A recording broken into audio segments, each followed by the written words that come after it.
Thank you. Hello everybody, my name is Craig Bennett and I'm the founder and owner of TechViews Help, and today we are doing the 4th Android tutorial, and this one is going to be getting into a basic overview on Android Studio before we jump a little bit further into this. If you haven't seen my previous videos, then please feel free to check out the card at this point in time, and also if you want to check out the next video, given it's already out, and keep in mind these come out once to twice a week, then check out the card. If it's there, the next video is out. So as far as this goes, what we're going to do is just do a basic overview on Android Studio, and that way you can get a basic feel for everything. And when I actually go off the beaten path, you would actually know how I got there, or at least have a general idea. So what are you looking at, and what is this? Basically, on the left side we have the file structure, so we can go into here and pull up the Java, the layout, and some other stuff. Now, as far as this goes, this is basically where we're going to go to pull up certain types of files. On the top above that, we have a ribbon. Above that, we have a menu, obviously. To the right of this, we have a display. Depending on what exactly you're doing or what you're looking at, is depending on what this will look like. So for example, if we go down to our strings, you might notice that the thing changed completely. If we go to the Java, the thing obviously changed the code again and changed completely. Go back to here and change this to something that looks like a Android phone. Or we can click that and get the code. So how this works is basically when you're looking at a layout, if you go to Design tab, which should be by default, the stuff is pretty simple. What you see here is what it should look like on the final product. Again, keyword is should. So how this works is a basic drag and drop. So you drag it over here to the hierarchy and drop it in, and at some points you can actually drag it into the screen itself and drop it in. Now, each one of these things does a certain thing, and the thing to keep in mind is the higher your Android version is, the more stuff you can use code-wise, and also this. So on the middle, this is the layout. You can change this by selecting the device type, the landscape or portrait. For example, if I'm doing something Netflix wise, I might have a landscape where I'm doing like one of my regular applications. I might do a landscape.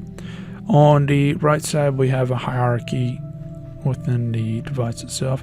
Below that, we have the properties of whatever we are selecting on the hierarchy. So for example, if I want to change the background to something, then I can just say that, okay, there we go. Or we can get rid of that, and here we go. So that's pretty simple, and really all these changes will go automatically into the code side of things, and it just makes it easier for programmers, because it was very, very complicated. And as many people know, if you mess up one character in many of these areas, the entire thing could potentially not work, or you can run into a problem where you don't know how to fix it, or it will take you too long to fix it when you're just trying to do something basic. Now, as far as this goes, you could type in all the codes itself, and in some cases you will need to, but for the most part, most of your work in the layout will be in the Design tab. We can next go into and by the way, this is XML, so in case you're wondering, and you'll see a lot of this. A lot of these code languages are very similar, so I wouldn't worry too much about that, but just know the syntax. So if we go to the Java portion, this is usually where the functionality is, switching between pages, which they call activities, switching what the buttons do and all the other stuff. It's within here, and we'll get more into that. Now in this portion, I want to say we need to start the emulator. So to do that, we need to press Run App, because this is essentially an application itself. If you don't have a device here, or if you run into some problems, you might want to just go to the AVD manager, go to create a virtual device, pick your virtual device, make sure that you select one with a Google API, and then once you're happy, press OK. So from here, we need to go to here and press OK so we can run that. And basically it's building the stuff within the application itself, or within the emulator itself. And what is the emulator and what does it really do at the end of the day? Basically what it does is it allows you to run your applications without actually having the device itself. Of course, having a device is the ultimate thing, but say for example, I don't have an Apple or a Android watch, or I don't have a car that runs Android stuff, or I don't want to go out to a car. Say if I even did, I don't want to go out to the car and hook up all this stuff. So what I will want to do is just test it in here, see how it works, and run it there. And as you see here, it automatically done that. But this entire thing works pretty similar to a regular phone. And if you wanted to, you can actually use this to test if what version does what, and in case you want to play around with that. But and trust me, I've done that myself.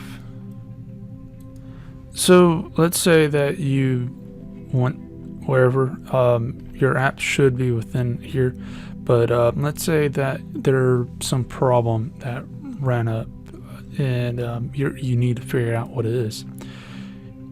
Once the emulator's up and it detects everything's good and the application's on the emulator, this will pop up, and it is a Android monitor, and basically it is under the log tab under right over here, and what that does is it basically logs everything that's going on.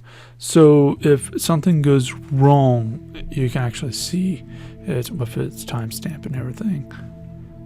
So let's say that the error's not in here and you looked all over.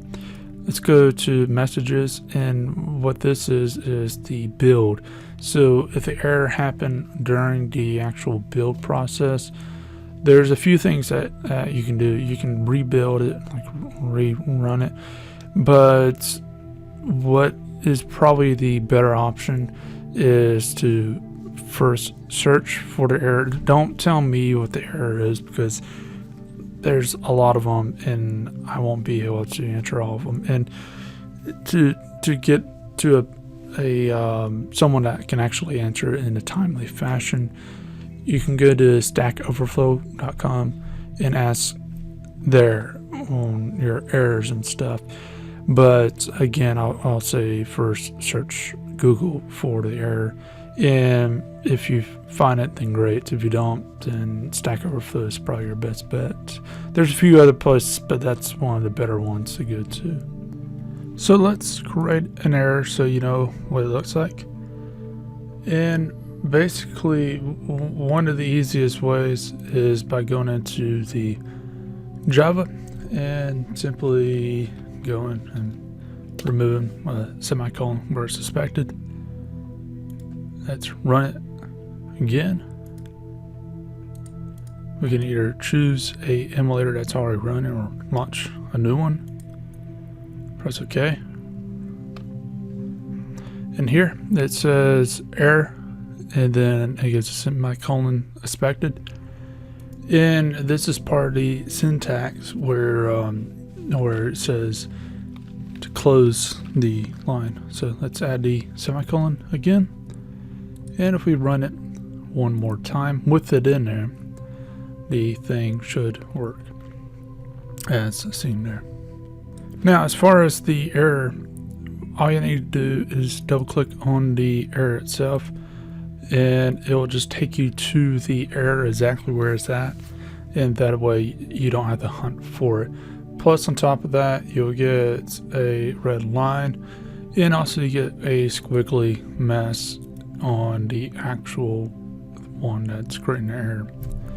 Now, you may find that squiggly stuff may be the worst case as far as trying to find it, but it's just double clicking on where it says error is the easiest and best thing to do. Now, we don't have to run it again in order to see if the error is fixed.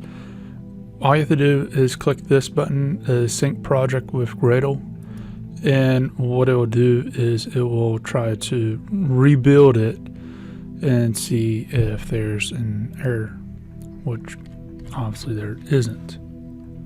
Now, let's say that you want to clean up the project itself. You can go to build and just do clean. It cleans up all the behind the scenes files.